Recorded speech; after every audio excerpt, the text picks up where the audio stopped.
Bom dia, boa tarde, boa noite, gente, tudo bem? Eu sou o Mário e esse é o meu canal Amor por Musicais. E como vocês podem ver, eu estou aqui fantasiado de Leão Covarde para introduzir a minha série sobre o maravilhoso mundo de Oz.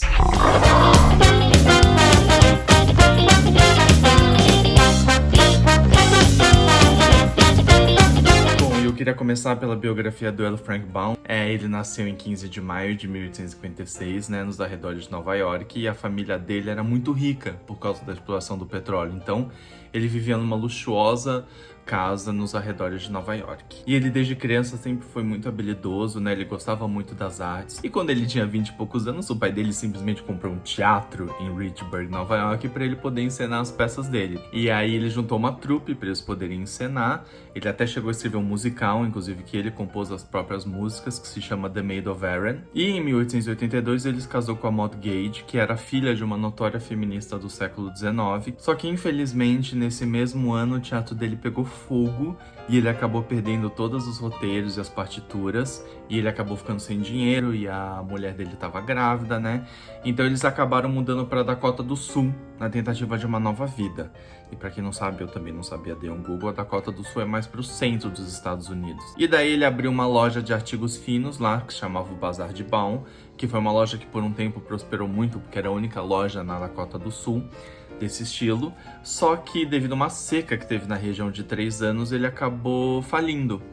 E aí depois disso, então, ele comprou um jornal local e começou a editar suas próprias notícias. E é agora que eu vou destruir a vida de vocês, que eu também fiquei muito desolado quando eu descobri isso, porque na época, os índios Sioux, que eram nativos daquela região, como a gente sabe, os colonizadores destruíram toda a população nativa da América inteira, desde aqui Brasil, Estados Unidos, enfim, todos os lugares.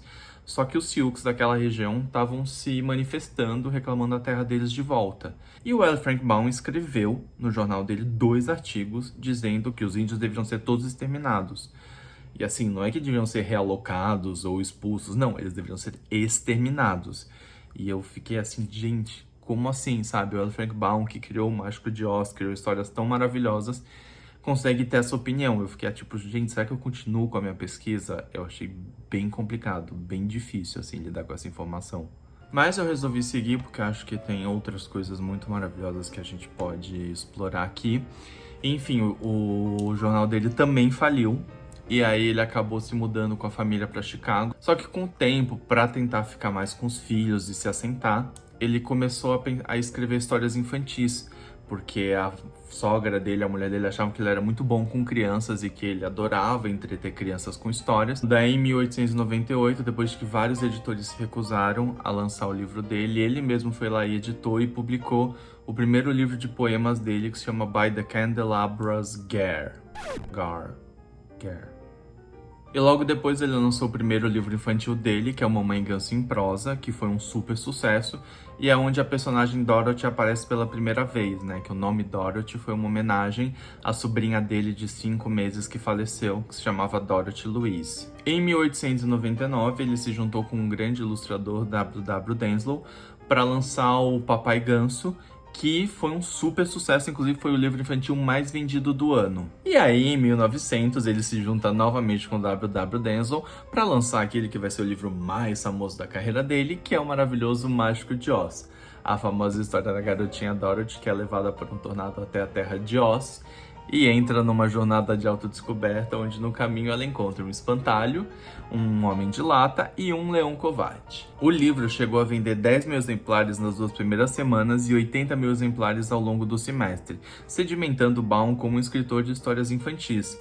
Inclusive, até tem uma história muito engraçada que dizem ser uma lenda, que o Baum estava contando a história de Oz para as crianças, antes de escrever o livro, e uma menininha perguntou, mas onde se passa essa história? E que aí ele não sabia, o nome do lugar, não tinha pensado ainda, e ele olhando em volta viu num gabinetezinho que tinha aqueles arquivinhos e na etiqueta tinha de A a N e embaixo de O a Z. E ele falou, Oz.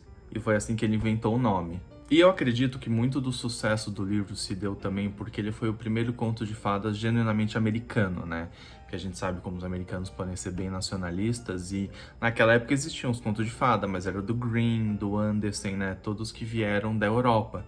Então era a primeira vez que as crianças podiam se identificar com uma garota comum como elas, do Kansas.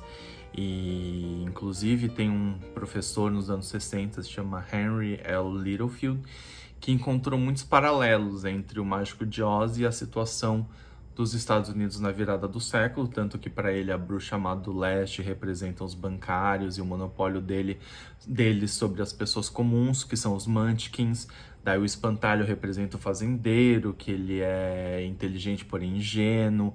O homem de lata é o trabalhador industrial, desumanizado. Enfim, tem várias metáforas que eles encontraram, tem várias teses que, se vocês estiverem interessados, vale a pena procurar. E eu acho que também o sucesso do livro não se dá só por isso, mas também pelas ilustrações do W.W. Denslow, que são maravilhosas. Inclusive, vale a pena ler, porque eu só conhecia antes dessa pesquisa os filmes, né?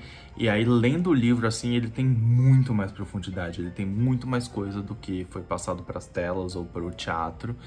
E eu, pessoalmente, me apaixonei pelo livro, assim, apesar de ser um livro infantil para criança, eu achei maravilhoso. Inclusive, se vocês tiverem interesse, existe um site que se chama Project Gutenberg, eu vou deixar o link aqui na descrição, que eles disponibilizam vários livros que estão em domínio público para serem baixados gratuitamente. Infelizmente, só tem os livros em inglês, mas para quem tiver interesse, tem toda a série dos livros de Oz lá para ser baixada. Inclusive, eu acho a jornada dos personagens muito maravilhosa no livro. Eu acho muito bonito essa coisa de você procurar no mundo exterior uma coisa que, na verdade, sempre existiu dentro de você, né? Então, essa jornada de autodescoberta, de você perceber que você é capaz. E aí, o que aconteceu, né? O Baum escreveu O Mágico de Oz meio que para ser uma história que se fecha nela mesma. E aí, ele tentou partir para novos projetos, que, é claro, não fizeram sucesso. E por causa de uma demanda, né? Porque todo mundo se apaixonou tanto por Oz, ele acabou tendo que voltar para escrever novos livros sobre Oz. E ele acabou até a morte dele escrevendo 13 livros. E aí o que acontece? Ele nunca abandonou essa vontade de escrever outras histórias além de Oz.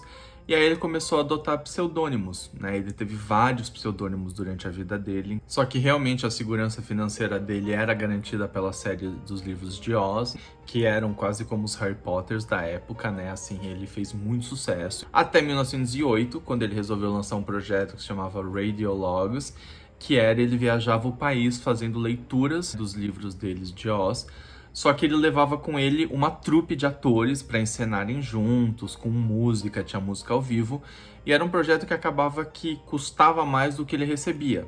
E aí, depois de um tempo, ele acabou indo à falência. E daí, em 1910, ele se mudou para Hollywood, muito antes de Hollywood ser a capital do cinema. Tanto que logo depois que eles se mudaram para lá, foi quando foi o primeiro grande estúdio estabelecido. E ele gostava muito de cinema, e ele acabou abrindo uma produtora dele para poder adaptar os livros dele de Oz para o cinema. E daí, em 1910, ele fez 3 filmes, O Maravilhoso Mágico de Oz, que se vocês procurarem, tem no YouTube, e outros 2 que foram perdidos, que é Dorothy o Espantalho e A Terra de Oz. Em 1914, ele também fez mais 2 filmes, que é The Patchwork Girl of Oz e Sua Majestade o Espantalho de Oz. Só que o que acontece? Naquela época as crianças não iam ainda muito no cinema, então os filmes acabaram não fazendo sucesso e ele foi à falência de novo. Mesmo assim, com tudo que eu li, eu vi que foi a época em que ele foi mais feliz com a família, morando na Califórnia, fazendo os filmes dele. Só que infelizmente, no dia 5 de maio de 1919, ele teve um derrame e acabou morrendo logo depois. Só que felizmente o legado de Oz não acabou por aí. A editora, com todo o sucesso que os livros faziam, resolveu contratar a Ruth Plumly Thompson, que acabou nas próximas 2 décadas escrevendo mais 19 livros passados em Oz. E mesmo depois da Ruth, vários outros escritores, como John Arneal, Jack Snow, a Rachel Crosgrove Pace, seguiram esta tradição, e até hoje a Terra de Oz é reverenciada em várias obras literárias. Bom, gente, por hoje infelizmente é isso. Eu teria muito mais para falar sobre o Baum e sobre o livro, poderia passar horas falando, mas o vídeo vai ficar gigantesco. Se vocês ficaram curiosos e quiserem conversar ou tiverem alguma coisa a adicionar, me manda mensagem ou comenta. E no próximo vídeo eu vou começar a pincelar todas as peças e filmes, né, principalmente musicais, que vieram da série de livros. No próximo vídeo eu vou começar no começo do século passado e vou chegar no filme da MGM de 1939, o grande clássico. Então espero vocês lá e beijos!